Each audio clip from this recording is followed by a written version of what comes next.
जय हिंद। दिनेश भी साहब सबका साथियों, आज का मेरा जो टॉपिक है, मैं वैसे काफ़ी टाइम के बाद फिर से इस तरह के सीरियस मुद्दों पे लाइव आया हूँ। आज का जो टॉपिक है वो है, क्या उत्तराखंडी दिशाहीन हो चुके हैं? क्योंकि पिछले कुछ समय से आप सब ने भी देखा होगा जिस तरह से सोशल मीडिया में चीज़ें आ रही हैं और जो ग्राउंड लेवल पे जो कार्य हो रहा है, उसके बाद कुछ ऐसा भटकाव देखने को मिला है जहाँ पर लगता है कि हमारे उत्तराखंडी शुरुआत तो बहुत अच्छी करते हैं, लेकिन उसके बाद वो भटक जाते हैं। उसके बाद वो दिशाहीन हो जाते हैं, एक चीज को छोड़ देते हैं, उस पर लगातार कार्य नहीं करते हैं। तो ऐसे हमारे पास बहुत सारे उदाहरण हैं। पहले भी दिल्ली के अंदर एक संस्था ने बहुत अच्छा काम किया था सभी लोगों को जोड़ने का, और रामलीला मैदान में बहुत अच्छा कार्य किया था, जिसकी हम आज भी सराहना करते हैं। हम क्या, हर व्यक्ति उसकी सराहना करता है। मैं अभी किसी संस्था का नाम लेने वाला नहीं हूँ, आप सबको पता ही है, जो लोग सामाजिक रूप से आगे रहते हैं। लेकिन उसके बाद कुछ ऐसा हुआ जिसके बाद भटकाव आ गया, जिसके बाद कुछ ऐसा हुआ। नमस्कार राजेंद्र भाई, जय उत्तराखंड। तो उसके बाद कुछ ऐसा हुआ कि भटकाव आ गया। अब वो ना वो संस्था का कुछ पता चला, और जो उसमें लोग जुड़े हुए थे ना उसका पता चला। कहाँ चले गए? बहुत लोगों को चोट लगी। इसके बाद कुछ और संस्थाओं, ऐसा नहीं कि वो पहली संस्था थी, इससे बहुत पहले भी गाजियाबाद से शुरू हुई एक संस्था जिसका आज साउथ दिल्ली में आज भी ऑफिस है। वो पहली ऐसी संस्था थी जिसने दिल्ली एनसीआर के अंदर 5,000 लोगों से ऊपर उनको जोड़ा था अपने साथ। 5,000 से ज्यादा लोगों को अपने साथ जोड़ा था, और जो रेगुलर हर महीने पैसा देते थे। वहां भी कुछ इस तरह की बातें हुई, कुछ तो भटकाव हुआ, आपस में शायद लड़ाई झगड़ा हुआ होगा, या जो भी रहा, जिसका आज भी ऑफिस मैं बता रहा हूँ साउथ दिल्ली में है। वो बहुत पुरानी संस्था थी, आज भी चल रही है, बहुत पैसा आता था, और उसके बाद जैसा कि शुरू से होता हुआ है हमारे उत्तराखंडी लोगों के साथ, वो भटकाव आया, वो संस्था भी निकल गई। बहुत सारी राजनीति के अंदर भी, मैं खाली संस्थाओं की बात नहीं कर रहा हूं, मैं राजनीतिक पार्टियों की भी बात कर रहा हूं, जो उत्तराखंड के अंदर क्षेत्रीय पार्टी बनी है या बनी थी। जो ये भटकाव जो आता जा रहा है, और ये राजेंद्र पहाड़ी, क्या होता है, कल हम आपसे मिलने आए और आप हमसे दूर। सर कल तो मैं आया ही नहीं सर, जो आईटीओ पे जो हुआ उत्तराखंड कमिश्नरेट के सामने, मैं वहां था ही नहीं, मैं आया ही नहीं, क्योंकि वो भी एक भटकाव का ही तरीका था। मैं किसी पर आरोप प्रत्यारोप नहीं लगा रहा हूं, लेकिन देहरादून में इतना बड़ा धमाका करने के बाद आप, मतलब एक छोटी सी चीज है, बहुत बड़े बड़े लोग आप लोगों को देख रहे हैं, बीजेपी कांग्रेस जैसी पार्टियां आप लोगों को देख रही है, एलआईयू के लोग आपको देख रहे हैं, और बहुत जो राजनीतिक विश्लेषक हैं वो आप लोगों को देख रहे हैं कि आप इतने बड़ा काम करने के बाद, जिसके बाद मुख्यमंत्री जी को, उत्तराखंड के मुख्यमंत्री श्री धामी जी को ये करना पड़ा कि डीएम को जो उन्होंने ऑर्डर दिया था 12.5 13.5 हेक्टेयर का, जो अथॉरिटी उनको दी थी कि बाहर के लोगों को अलॉट कर सकते हैं कृषि भूमि के नाम पर या एम्प्लॉयमेंट के नाम पर, उस पर रोक लगा दी। वो चुनाव तक ही रोक है, उसके बाद तो आपको पता ही है क्या होना है। इतना सब कुछ करने के बाद भटकाव आके फिर से वही बात हुई। तो खैर, वो कोई भी संस्था अपना कार्य करती है, उससे कोई किसी को कोई गिला शिकवा नहीं है, कोई हमें शिकायत नहीं है। लेकिन समस्या कहां पर है? अभी मैं अपनी संस्था का उदाहरण लेता हूं, वन यू की टीम का। वन यू की टीम ने आज से करीब 5 साल पहले, 28 दिसंबर 2018 को संस्था बनी थी, तो 5 साल पूरे हो चुके हैं। तो हमने एक ऑनलाइन कैंपेन का, हमने सोचा कि एक कैंपेन चलाई जाएगी जहां पर मूल निवास, भू कानून और हर परिवार रोजगार का कार्य किया जाएगा। और मैं ये भी बताना चाहूंगा, ये हमसे पहले यूकेडी जैसी पार्टियां या कुछ अन्य क्षेत्रीय पार्टियां पहले उठा चुकी है, कुछ संस्थाएं पहले उठा चुकी है, हम पहले लोग नहीं थे। हाँ, लेकिन वन यू के टीम ने सोशल मीडिया के माध्यम से जो जागरूकता पूरे उत्तराखंड में फैलाने का कार्य किया, देश में विदेश में जहां उत्तराखंडी रहते थे, और लोगों का जो सपोर्ट मिला। हमने कोई ऐसा बहुत बड़ा काम नहीं किया, लेकिन हमारा उद्देश्य क्या था? जागरूकता फैलाना। तो वो जागरूकता लोगों के अंदर आई, बहुत सारी संस्थाएं, नई संस्थाएं भी खड़ी हुई, पुरानी भी आगे आई, और सबने मिलकर काम किया। तो ये बहुत अच्छी बात है, और हम भी उन उन लोगों के सपोर्ट में जाते हैं जो भी उत्तराखंड को लेके आगे बात करता है। हम कोई आगे नहीं है, हम किसी से पीछे नहीं है, हम सब साथ में हैं, हमारा ऐसा मानना है। तो चंदन बोरा भाई जय उत्तराखंड, दिनेश राणा भाई जय उत्तराखंड। तो तो अभी अभी समस्या कहां पे आ रही है कि मैं बार बार ये कहता हूं हम लोग दिशाहीन हैं। वो क्यों, क्या दिशाहीन होते जा रहे हैं? तो आज भी एक बैठक में गया था, कल भी मीटिंग हुई थी, कल जो आईटीओ में हुआ, तो उससे पहले भी बहुत सारी जगह लोग आते जाते रहे हैं। हम खुद देहरादून गए थे, अ, हम बहुत सारे धरना प्रदर्शन हुए, ज्ञापन दिए, ये सारी चीजें चलती रहेंगी, चलती रही थी, क्योंकि हमारे पास कोई ऐसा लीडर ही नहीं है जो सही दिशा दिखा सके, जो खुद को लीडर बनते हैं। कई लोग बोलेंगे दिनेश भाई आप भी लीडर बनते हो। नहीं, मैं लीडर वीडर बनने की बात नहीं कर रहा हूं। मेरे कहने का मतलब है जो लोग लोगों को दिशा दिखाते हैं। अगर आप बोलेंगे दिनेश तुम लीडर हो, अगर आप मानते हो मेरे साथ 5, मेरी एक आवाज पे 10 बंदे खड़े हो जाते हो, हाँ भाई मैं शायद छोटा मोटा लीडर हूं। इसी तरीके से जो ज्यादा लोग लेके आते हैं उतना बड़ा लीडर है। ठीक है, लीडर वो, मैं पॉलिटिक्स की बात नहीं कर रहा हूं, जो लोगों को लीड कर सके, जो एक दिशा दिखा सके। लेकिन अंत में जाके ये पता चलता है कि हम लोग दिशाहीन हो चुके हैं। अब जो मैं पीड़ा आपको बताने जा रहा हूं, ये पीड़ा जो भी लोग समाज में जुड़े हुए हैं लंबे समय से, उनको पता है ये पीड़ा क्या है। तो पीड़ा कुछ इस तरीके से है कि जैसे मुझे 15 वर्ष हो गए समाज सेवा करते हुए, इसी तरीके से बहुत सारे अन्य लोग हैं जिनको 30-40 वर्ष हो गए, जिन्होंने पूरा जीवन समाज सेवा में डाल दिया, लेकिन आज तक उत्तराखंडियों का आत्मसम्मान जगा नहीं पाए। आज हमारा वो हाल है। और हरदा जी ने आज मीटिंग करी थी अल्मोड़ा भवन में, साउथ एक्स में। आज मैं वहां गया था, तो बहुत अच्छा उन्होंने बहुत अच्छा अरेंजमेंट किया था। बहुत लोग आए, कई संस्थाओं से लोग आए, बहुत अच्छा रहा। तो वहां भी मैंने ये बात कही, मैंने कहा हम लोगों को समस्या पता है, लेकिन हमें लीड करने वाला कौन है? हमें जो लीड करने वाला व्यक्ति है, अगर वही दिशा भ्रमित है तो लीड किसको करेंगे? आज मेरी बात पे 10 लोग खुश हो जाते हैं, बोलते हैं चलो भाई दिनेश भाई हम आपके साथ चलते हैं, ये करते हैं वो करते हैं। लेकिन क्या दिनेश सही है? क्या दिनेश सही है? इसी तरीके से कोई ABCD बंदा, कोई फलाना बंदा, कोई ये फलाना बंदा। हम तरुण रावत जी कह रहे हैं उत्तराखंड बेरोजगार संघ टीम बबीवार के आपके साथ है। तरुण रावत भाई बहुत बहुत धन्यवाद। ये मैं वही बात कर रहा हूं, अभी बॉबी पवार भाई ने, वो एक आदमी, अब चाहे लोग बोलेंगे वो पुलिस के डंडे खा रहा है, धरने प्रदर्शन में बैठ रहा है। बहुत सारे लोगों ने उनके प्रोग्राम को हाईजैक करने की कोशिश करी। आप एक छोटा सा उदाहरण मैं आपको बता देता हूं। 24 दिसंबर को जो हुआ देहरादून के अंदर, वो बहुत बहुत बड़ी बात हो गई थी, क्योंकि उत्तराखंड के चप्पे चप्पे से लोग आए थे। मतलब मेरे गांव से एक लड़का, भंडर गांव से हिमेश भंडारे जी, अकेले निकलते हैं, अकेले, कि यार मुझे जाना है, किसी की परवाह ना करते हुए, कौन आएगा कौन जाएगा, किसी से बात ना करते सीधे वहां पहुंचते हैं। इसी तरीके से सल्ट से लोग आए, इसी तरीके से पौड़ी से आए, टिहरी से आए, चप्पे चप्पे से लोग आए वहां पर। तो सरकार को लगा सरकार हिली, लेकिन हम किन मुद्दों को लेके आए? भू कानून को लेके, मूल निवास 1950 को लेके। तो जो लोग सोच रहे हैं, जो हमने शुरुआत करी थी जागरूकता की, जो लोग सोच रहे हैं कि भू कानून आने से ये हो जाएगा, मूल निवास आने से ये हो जाएगा, और हम ऐसे मांग उठाएंगे तो ये हो जाएगा, तो ये डायरेक्शन गलत है। मैं यही समझाने की कोशिश कर रहा हूं। ये आने से उत्तराखंड के अंदर वो परिवर्तन नहीं आएगा जो हमारे राज्य आंदोलनकारियों ने देखा था, जिन्होंने अपने प्राण निछावर कर दिए। ये वो परिवर्तन नहीं आएगा। तो बहुत सारे लोग, जो जो दूरदर्शी लोग हैं, वो अब उत्तराखंड के अंदर बहुत ही कम या ना के बराबर दिखते हैं। और जो दिखते हैं उनको कोई तवज्जो देता नहीं, कोई उनको मतलब भाव देना, कोई भाव देता नहीं, उनका सम्मान कोई करता नहीं। ऐसे बहुत सारे लोग हैं, आज भी हैं। बहुत ज्ञानी लोग हैं। अच्छा, कुछ ज्ञानी लोग ऐसे भी हैं जिनको बहुत ज्ञान है, लेकिन अपना ज्ञान बांटना नहीं चाहते, क्योंकि अगर वो 4 लोगों से बांट दिया तो बोलेंगे हम कहीं भी जाते तो हमारी पूछ कम हो जाएगी। ऐसे भी लोग हैं। तो अभी मैंने ये बोला कि हम लोग दिशाहीन हैं। मैं आपको उदाहरण दे देता हूं, एक छोटा सा उदाहरण, बहुत छोटा सा उदाहरण। उत्तराखंड की तरह ही एक राज्य, जिस तरह से राजस्थान के अंदर हम जिस तरह से स्ट्रगल कर रहे थे, राजस्थान के अंदर एक लड़का है, भाटी करके, आपने सुना होगा, शायद भाटी, हाँ। वो बीजेपी के अंदर वो चाहता था उसको टिकट मिला और चुनाव लड़े। आप लोगों ने बहुत सुना, अगर उसका नाम डाल देना बस, आपको सारे न्यूज चैनल ने, नेशन न्यूज चैनल ने उसको कवर किया। उसने कहा मैं बीजेपी के अगेंस्ट चुनाव लड़ूंगा, मैं वो निर्दलीय खड़ा हुआ। अब चुनाव देखिए, मैं लीड करने की बात करूं, उस लड़के ने वो काम किया जहां पर उसके विधानसभा क्षेत्र के लोगों ने पैसा इकट्ठा करके उसको पैसा दिया और उसको चुनाव जिताया। लोगों ने पैसा इकट्ठा करा और उसको बोला कि तुझे कुछ खर्चा नहीं करना है, और उसको चुनाव जिताया।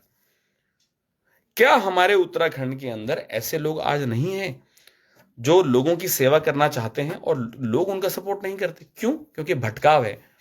उत्तराखंड के लोग इतने दिशाहीन हो चुके हैं, ऐसा लगता है, कई सारी चीजें देखकर ऐसा लगता है कि उत्तराखंड के लोग बहुत ज्यादा दिशाहीन हो चुके हैं।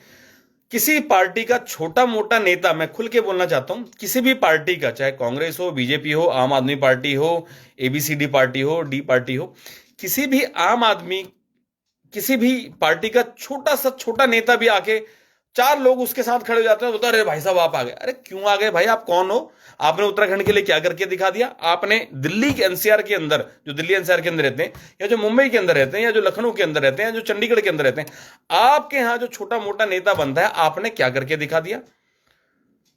मैं आपको गारंटी देता हूं, आज हमारे उत्तराखंड के जो जो लोग हैं, जिनकी मानसिकता अगर इसी तरीके से रही, आने वाले 15 से 20 साल के अंदर जो आपको उत्तराखंड दिख रहा है, ये पहचान उत्तराखंड की संस्कृति केवल शहरों तक ही सीमित हो जाएगी, जहां पर हम नाच गाने वाला प्रोग्राम करेंगे और ये यहां पर ही समाप्त हो जाएगा। उत्तराखंड कुछ ऐसा था जहां पर ऐसा होता था।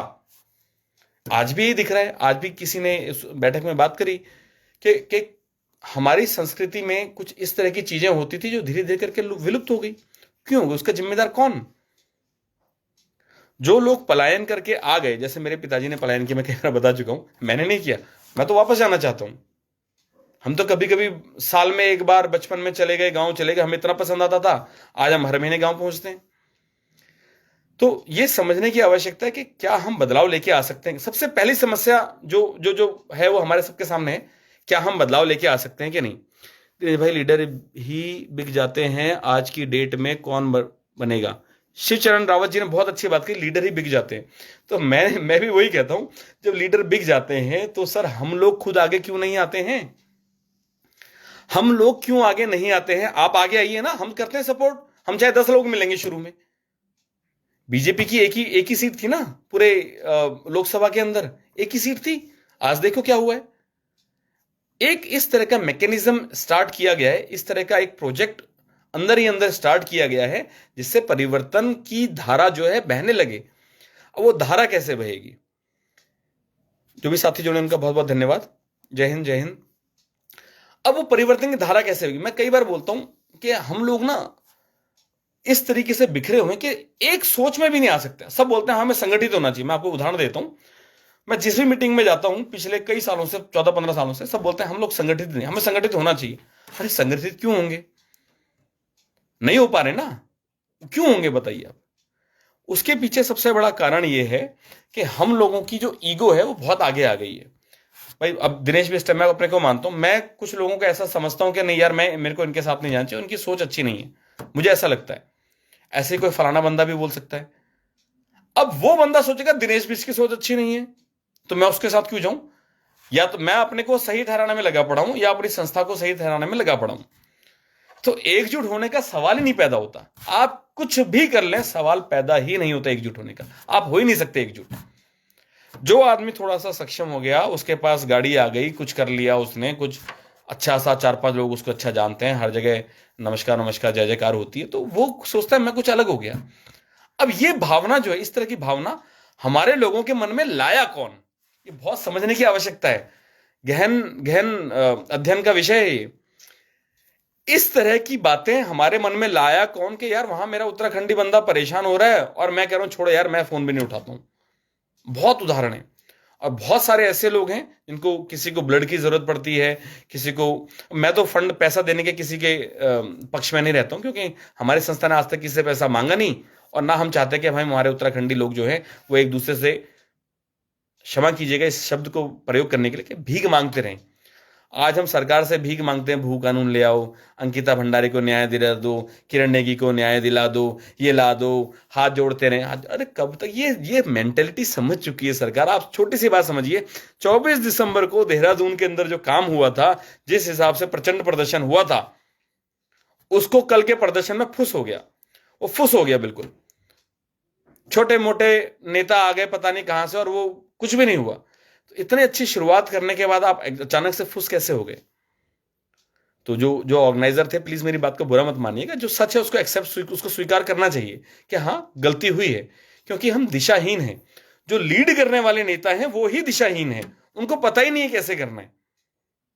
तो अब कोई मुझसे बोलेगा तो दिनेश भाई क्या आपको ज्यादा पता है? नहीं, मुझे ज्यादा नहीं पता है, लेकिन हम इतना छोटा सा एनालिसिस कर सकते हैं कि इतना बड़ा आपने बम फोड़ने के बाद और अब वो फुस्सी बम बन गए, तो ये तो हमें दिखता है कि कहीं ना कहीं तो गलती हुई है। और ये पहली बार नहीं हुई है, इससे पहले भी मैंने बताया रामलीला मैदान में एक संस्था ने किया था, उनसे भी वो गलती हुई। उससे पहले एक बहुत बड़ी संस्था थी जो आज तक उत्तराखंड, मेरी नॉलेज में उससे बड़ी संस्था, जितना फंड उनको आता करोड़ों रुपया। और मैं आपकी बात, मैं 2000 से पहले की बात कर रहा हूं, जब उत्तराखंड बना भी नहीं था। उस टाइम की संस्था जो उत्तराखंडियों के लिए काम करती, पहाड़ के लिए काम करती थी, करोड़ों रुपया फंड आता था, कहीं कुछ नहीं पता, क्योंकि उनका वो जो दिशाहीन कुछ तो हो चुके और किसी को कर दिया गया। तो ये दिशाहीन लोग कैसे हो जाते हैं, ये दिशाहीन, ये बहुत गंभीर विषय है। आज मैं अपने गांव में जाता हूं, आसपास लोगों को देखता हूं, जवान बच्चे 12-15 साल के बच्चे दारू पी रहे हैं। देखो, शराब पीना मैं तो पर्सनली तो गलत नहीं मानता हूं, लेकिन शराब पी के दंगा करना, बाहर जाना, ये सब करना, शराबबंदी उस राज्य में होनी चाहिए जहां से शराब की वजह से पूरे पूरे राज्य के अंदर समस्या है। तो उत्तराखंड के अंदर शराबबंदी होनी चाहिए, पक्का होनी चाहिए। लेकिन उसके अलावा क्या, तो बाकी लोग क्या करेंगे, फिर वो दूसरे नशे की तरफ आगे बढ़ेंगे। इसलिए हम कहते हैं हर परिवार रोजगार होना चाहिए। दिशा, हम बोलते हैं ये होना चाहिए। आज एक भाई मिले, उन्होंने बोला कि भाई उत्तराखंड का नाम उत्तरांचल होना चाहिए। अभी एक संस्था है, पता नहीं क्या, वो कुछ आर्टिकल 5 चला रही है, क्या मतलब दिशा कुछ पता ही नहीं है लोगों को करना क्या है। हम बस चार किसी तरीके से आगे बढ़ जाएं, आगे बढ़िए, लेकिन लोगों को सही दिशा तो दिखाइए, लोगों को सही दिशा तो दिखाइए। और सही दिशा क्या है, और ये कोई बहुत बड़ी चीज नहीं लोगों को सही दिशा समझने के लिए। भाई साहब, क्यों भैंस के आगे बीन बजा रहे हो? नहीं नहीं नहीं, ऐसी बात नहीं है। मैं आपको बताना चाहूंगा कि ऐसा नहीं है योगी राणा भाई, भैंस के आगे बीन नहीं। हमारे लोग, ऐसी बात नहीं है कि बिल्कुल बेवकूफ हैं, बस ये है कि उनको सही दिशा नहीं मिल रही, क्योंकि जो दिशा नेतृत्व करने वाले जो लीडर्स हैं वही दिशाहीन हो चुके हैं, या वो, जैसे भाई ने अभी थोड़ी देर पहले बोला, बिक जाते हैं।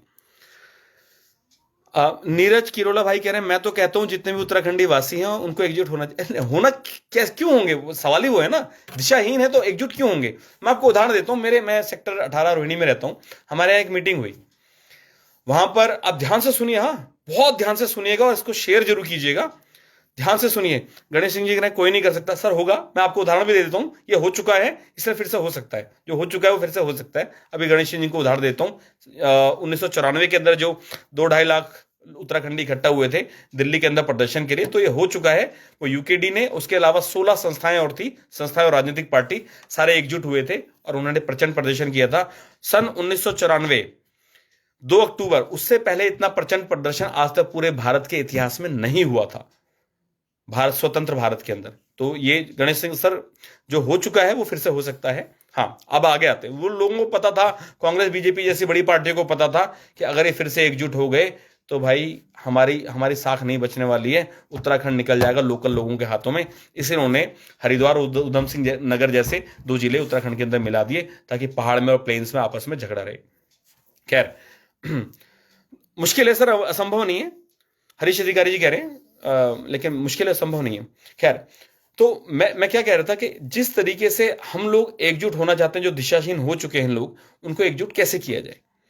तो जो हमारे दिशाहीन लोग हैं, हम दिशाहीन लोग किसको कह रहा हूं, वो नहीं जो जो मन से काम करना चाहते हैं कि आप बोलिए हम आपके साथ हैं। दिशाहीन लोग वो जो छोटी बड़ी सभी संस्थाएं या छोटी बड़ी राजनीतिक पार्टियां चला रहे हैं, वो दिशाहीन लोगों की मैं बात कर रहा हूं। आप बोलते हैं उत्तराखंडी एकजुट हो जाए, वो कैसे करोगे एकजुट? वो सक्षम लोग हैं, आपने उनके मन के अंदर ऐसी कोई स्वाभिमान की भावना ही लेके नहीं आए। एक भावना आई थी उत्तराखंड बनाने की, वो आ गई, उसके बाद सब खत्म। आज उत्तराखंड के अंदर अगर हम चाहें, हम का मतलब वो लोग जो उत्तराखंड बदलना चाहते हैं, हम चाहें, क्योंकि उत्तराखंड की 50% जो जनसंख्या, खासकर पहाड़ की, मैं प्लेन्स की बात नहीं कर रहा हूं, 50% जो जनसंख्या है वो उत्तराखंड से बाहर रह रही है, 50% से ज्यादा बाहर रह रही है। और उसमें अगर मैं किसी को बोलूं 10 रुपए महीने देना है, तो बहुत बड़ा किसी के लिए कोई बड़ी बात नहीं है।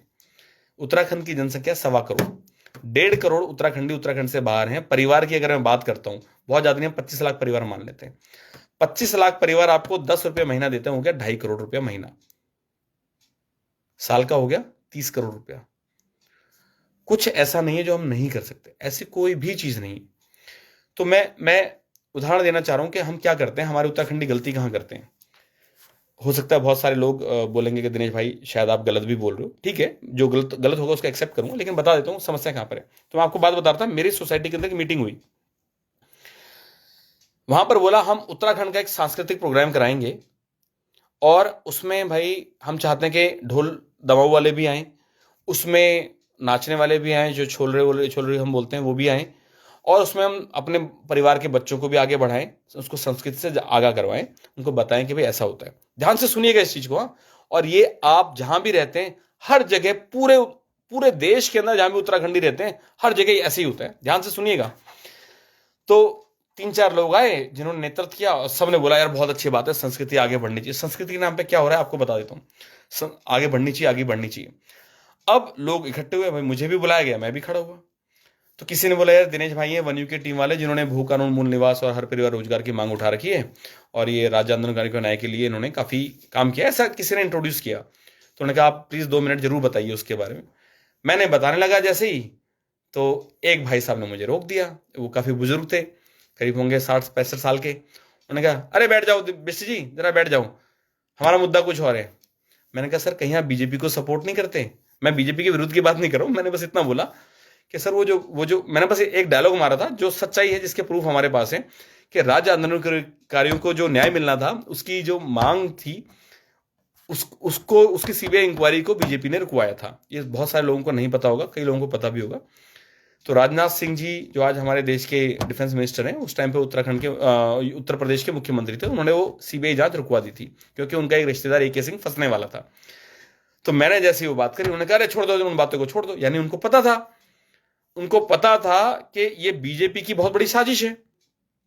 पहले साजिश कांग्रेस ने रची। उत्तराखंडी जो आ रहे थे उत्तराखंड से दिल्ली 2 अक्टूबर 1994 में, उन्होंने मुलायम सिंह सरकार को बोला कि भाई इनको रोको, और उनके साथ मिलकर मुलायम सिंह सरकार ने, जो समाजवादी पार्टी की सरकार थी, उन्होंने रोका।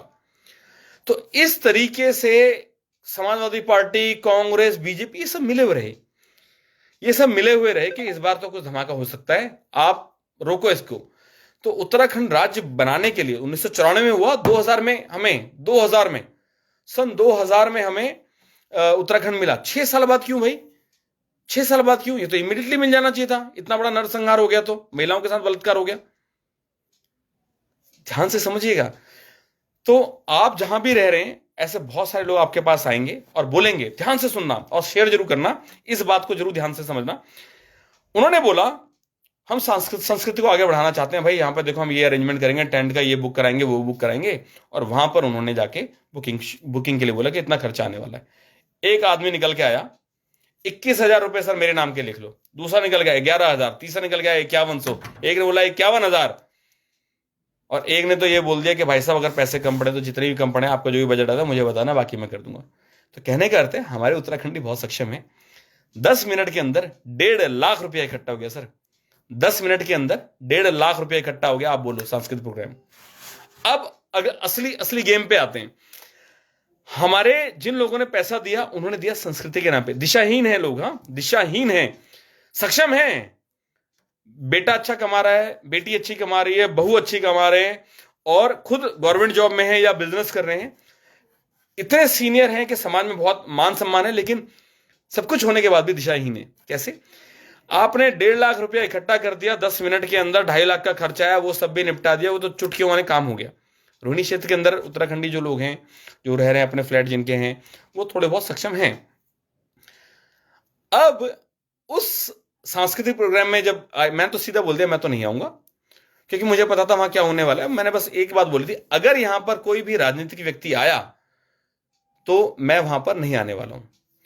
किसको बुलाया गया आपको पता है? अजय भट्ट को, त्रिवेंद्र सिंह रावत को, इन बीजेपी के लोगों को बुलाया गया। अरे तुमने पब्लिक से पैसा लिया सांस्कृतिक प्रोग्राम के लिए, और वहां आके बीजेपी के नेताओं की, रोहिणी के अंदर, सेक्टर 18 के अंदर, हमारे जो ये कम्युनिटी सेंटर है यहाँ पे MCD का, वहां पर लाके उनको माला पहनाएगी। पैसा किसका? पब्लिक का। किस पब्लिक का? जो सक्षम है। कहां लगाया? सांस्कृतिक प्रोग्राम में। वाह किसकी हुई? नेताओं की, और नेताओं के चमचों की, जिन्होंने हमारे उत्तराखंड के लोगों को दिशाहीन कर दिया।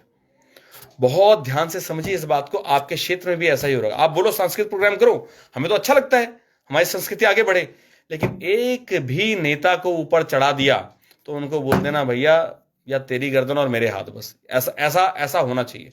या तो आप उसको बहिष्कार कर दो कि यहां पर नेता कोई नहीं आएगा, चाहे आम आदमी पार्टी हो, चाहे बीजेपी हो, चाहे कांग्रेस हो चाहे यूकेडी, जो काम संस्कृति के नाम पे हो रहा है और नेता आ रहा है, सबका स्वागत है, नीचे रहे, कोई माला नहीं, कोई मंच नहीं, नीचे बैठा रहे। इसीलिए मैं कहता हूं हमारे लिए उत्तराखंडी लोग दिशाहीन हो चुके हैं, क्योंकि जो छोटे मोटे नेता किसी भी पॉलिटिकल पार्टी के कहीं भी पहुंच जाते हैं, उनके पीछे 4 लोग हैं तो लोग बोलते हैं अरे भाई साहब ये तो वो है। अरे वो कुछ नहीं है भाई, और उनमें इतना दम होता तो आज हमारे उत्तराखंडी बहुत आगे पहुंच चुके होते। अब दूसरे पॉइंट पर आता हूं जो बहुत इंपॉर्टेंट है। मैंने कहा वो 1.5 लाख रुपया 10 मिनट के अंदर इकट्ठा हो गया। 1.5 लाख रुपया, अब ध्यान से सुनिए, उस 1.5 लाख का क्या हो सकता था। प्रोग्राम में तो 2.5 लाख रुपया लगा था, मैं केवल 1.5 लाख की बात करता हूं। हम चाहते थे कि उत्तराखंड के जो लोग हैं, जो युवा हैं, जो बच्चे हैं, जैसे जहां पर बहुत ज्यादा संख्या में रहते हैं, जैसे बुराड़ी के अंदर, मैं रोहनी में रहता हूं, वो बुराड़ी में रहते हैं, कोई श्याम विहार रहता है नजफगढ़ के पास, कोई रहता है उत्तम नगर में, कोई रहता है विनोद नगर में, कोई रहता है बदरपुर। इस तरह से दिल्ली एनसीआर के अंदर बहुत सारी जगह हैं, यूपी के अंदर है, अपने हम नोएडा के अंदर है, गाजियाबाद के अंदर है, फरीदाबाद के अंदर है, बहुत सारी जगह।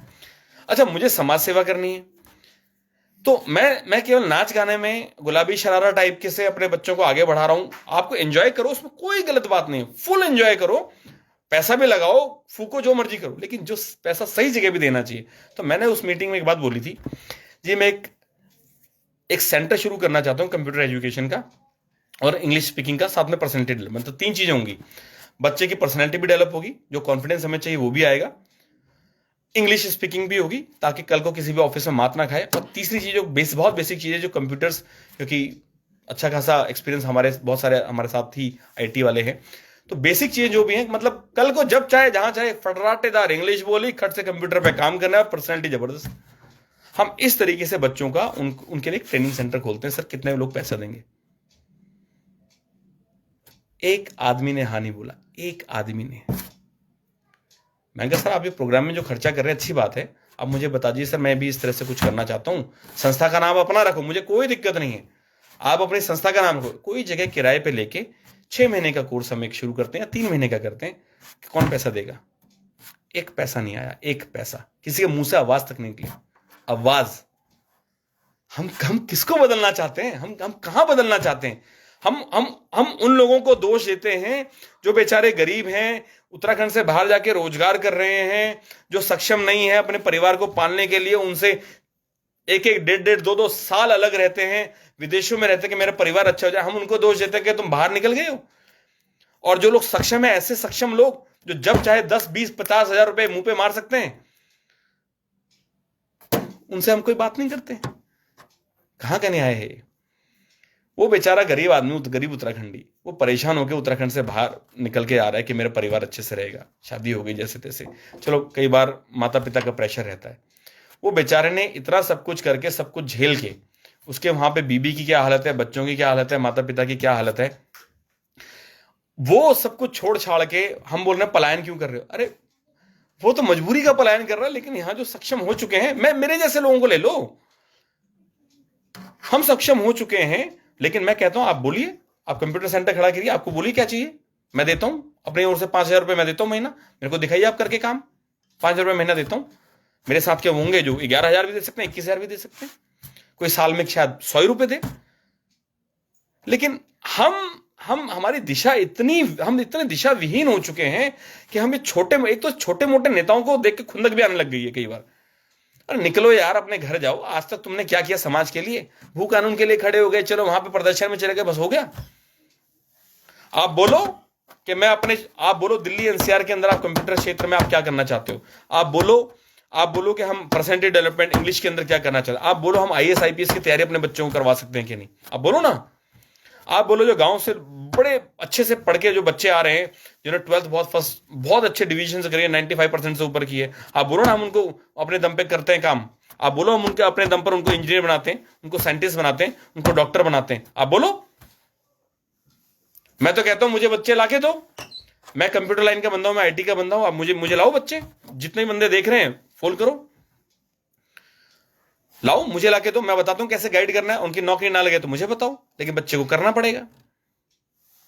एक छोटा सा सेंटर लेके उसमें 5 कंप्यूटर डाल के मुश्किल से मुश्किल खर्चा जो है हमारा 10, 15, 10 पंजे 50, 5 कंप्यूटर डाल के 50, मुश्किल से 80,000 का खर्चा आना है। 1 लाख मान लो, 1 लाख का खर्चा आ गया।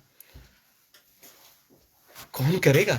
दिशा विहीन, छोटे मोटे छुटपुट नेता दिशा विहीन, और हमारे लोगों को कर रहे हैं दिशा विहीन।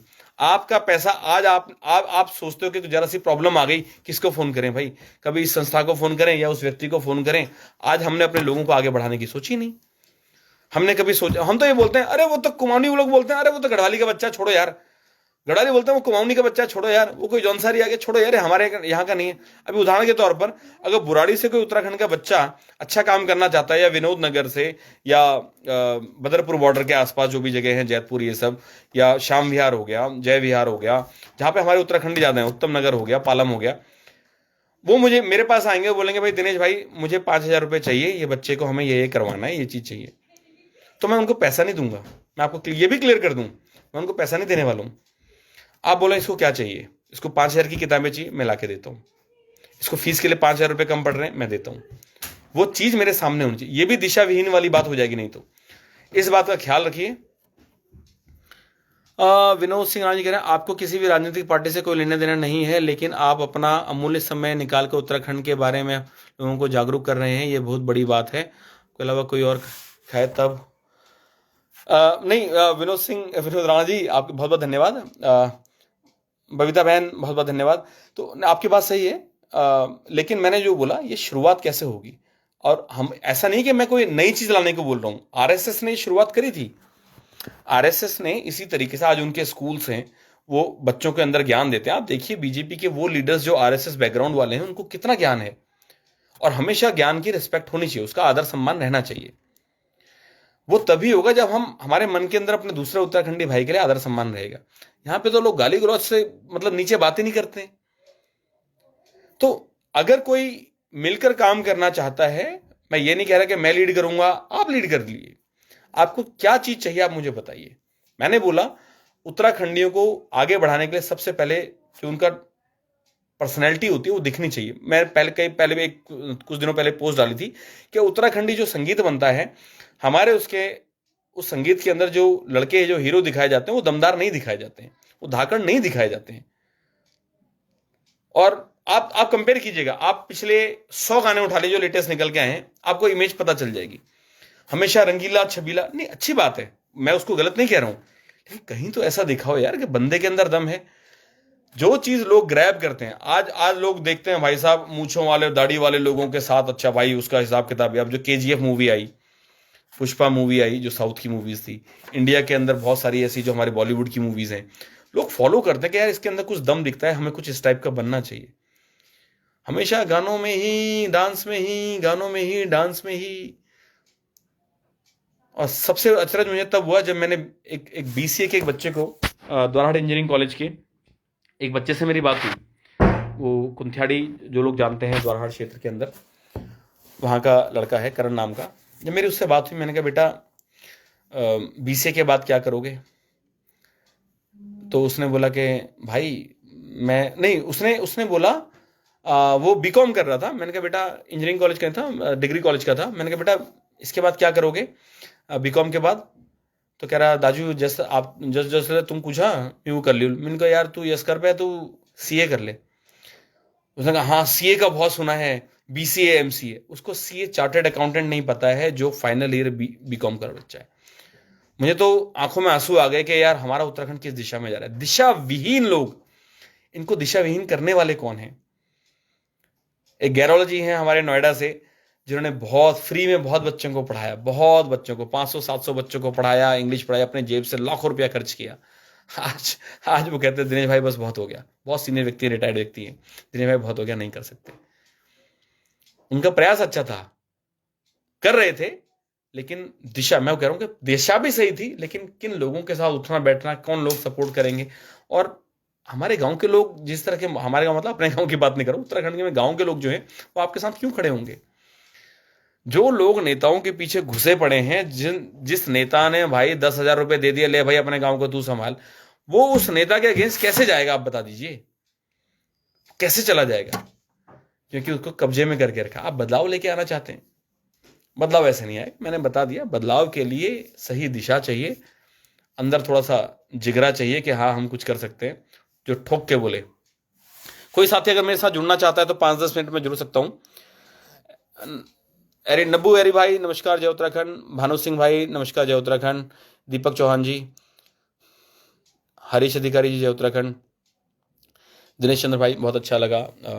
तो मैं आपको ये भी बता दूं, मेरी जो रीच है वो बीजेपी के आईटी सेल ने कम कर रखी है मेरी लाइव के अंदर। मेरी रीच उन्होंने बहुत कम करके रखी है, क्योंकि उनको लगता है कि भाई अगर हमने लोगों को जागरूक कर दिया तो फिर उन पर शासन कौन करेगा।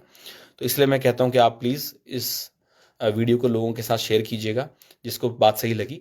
और सांस्कृतिक प्रोग्राम में अगर आप खर्चा करते हैं 10 रुपये, तो 10 रुपये अपने लोगों को आगे बढ़ाने के लिए भी खर्चा कीजिएगा। हम ये चाहते हैं कि दिल्ली एनसीआर के अंदर, उत्तराखंड के अंदर भी चाहते हैं, लेकिन जो लोग दिल्ली एनसीआर के अंदर सक्षम हैं वो यहाँ पर अपने क्षेत्र के अंदर कहीं की भी संस्था, चाहे बुराड़ी की है, कोई सी भी संस्था है, आप अपने नाम से खोलिए और वहाँ पर एक कंप्यूटर, पर्सनैलिटी डेवलपमेंट और इंग्लिश, ये 3 चीज़ों का आप प्रयास कीजिए कि आगे बढ़ा सकें अपने लोगों को। और इसी तरीके से जो लोग हल्द्वानी, रामनगर, कोटद्वार जैसी जगहों पर आगे कार्य करना चाहते हैं, आप भी कीजिए। हमारे बस का जो भी होगा, जिस भी तरीके से हमें लगेगा आप लोग सही कार्य कर रहे हैं, क्योंकि वो देखना भी पड़ता है, नहीं तो सब दिशा विहीन हो जाते हैं। पैसे की बात नहीं होगी, आपको सामान चाहिए, सामान कोशिश करेंगे जितना भी मिल सकता है। शुरुआत 2 कंप्यूटर से, 3 कंप्यूटर से होगी। अजय भाई जी ने कंप्यूटर सेंटर खोला है। और मैं आप सबको एक बात बता दूं, कोई भी ऐसा व्यक्ति जो इंग्लिश सीखना चाहता है, उसके बाद वापस जाके उत्तराखंड सिखाना चाहता है, अपने जो मैं सक्षम हूँ उसको इंग्लिश पढ़ाने लिखाने का खर्चा, उसका दिल्ली रहने का, खाने पीने का खर्चा, और उत्तराखंड जाके उसका पढ़ाने में 5,000 रुपये महीना मैं देने को तैयार हूँ। ये मैं कई बार दूसरे माध्यम से कह चुका हूँ, लाइव आके तो नहीं बोला। कोई भी ऐसा लड़का या लड़की, मैं प्रेफर करूंगा लड़का, क्योंकि लड़कियों के साथ थोड़ी समस्या, उनकी शादी वादी हो जाएगी, 4 तरह की चीज़ें हैं, और यहाँ पे सुरक्षा की भी थोड़ा सा समस्या रहती है, इसलिए मैं कह रहा हूँ कोई भी उत्तराखंड का लड़का जो इंग्लिश पढ़ना चाहता है, पर्सनैलिटी डेवलपमेंट चाहता है, कंप्यूटर सीखना चाहता है, दिल्ली आएगा, रहेगा, खाना पीना रहना पढ़ना लिखना सारा खर्चा मेरा। मैं व्यक्तिगत रूप से कह रहा हूँ, अपने व्यक्ति जितना मैं सक्षम हूँ, 3 महीने, 4 महीने, 6 महीने जो भी उसको लगेगा, और जो पूरा बहुत कठोर परिश्रम होगा, 12 से 13 घंटे डेली पढ़ाई है, वो पूरा स्ट्रक्चर उसको बना के दिया जाएगा। 12 से 13 घंटे डेली पढ़ाई है। कर सकता है कोई तो मुझे बता दीजिएगा, मैं बहुत ज़्यादा तो नहीं, यहाँ पे ही सब कर दूंगा, और उसका 1,000-2,000 रुपये महीना जेब खर्च दे सकता हूँ। उसके बाद जब वो वापस गाँव जाएगा, मैं चाहूँगा कि जिस भी क्षेत्र से, कुमाऊं से, गढ़वाल से, कहीं से भी है, वो कहीं से भी, उससे कोई मतलब नहीं, अपने क्षेत्र में जाके वही चीज़ जो उसने सीखी है, और वो हम देखेंगे प्रोग्रेस, क्योंकि उसका पहले इंटरव्यू होगा, असेसमेंट होगा कि हाँ ये लड़का लायक है कि नहीं है। लड़कियों को कोई चाहता है तो मुझे उसमें कोई समस्या नहीं है, लेकिन उसकी जिम्मेदारी उसके परिवार वालों को लेनी पड़ेगी। लड़कियों में थोड़ा सा समस्या हो जाती है, तो लड़की की जिम्मेदारी मैं व्यक्तिगत रूप से नहीं ले सकता हूँ। जिम्मेदारी तो किसी की भी नहीं है, बस मैं उनका खाने पीने, रहने का, पढ़ने का खर्चा, ये सब मैं अपने खर्चे पे उठा सकता हूँ। वापस उत्तराखंड जाएगा, 5,000 रुपये महीना जाएगा या जाएगी, 5,000 रुपया महीना उसको व्यक्तिगत रूप से मैं देने को तैयार हूँ। बाकी जो लोग सहयोग करना चाहें उनका बहुत बहुत स्वागत है। अगर ऐसा कोई करना चाहता है तो मुझे बता दीजिएगा। वहाँ पर अगर वो इंग्लिश का, पर्सनैलिटी डेवलपमेंट या कंप्यूटर की कोचिंग करना चाहता है, वो सिखाएगा, तो 5,000 तो उसको मिल ही रहे हैं। और उसके बाद जो ट्यूशन से 200-300 रुपये उसको अगर पर स्टूडेंट मिलता है, तो इससे अच्छी कोई बात नहीं होगी। तो इस चीज़ को समझना आवश्यक है। जो भी साथी चाहें, मेरे को इन लोगों के नंबर दीजिएगा, मुझसे बात करवाइएगा, सही दिशा में हम आगे बढ़ें, हमारे लोग सक्षम हो उनको, क्योंकि जब आपसे मिलेंगे इस तरह के लोग, तो हम बदलाव लेके आ सकते हैं। जय उत्तराखंड, जय हिंद।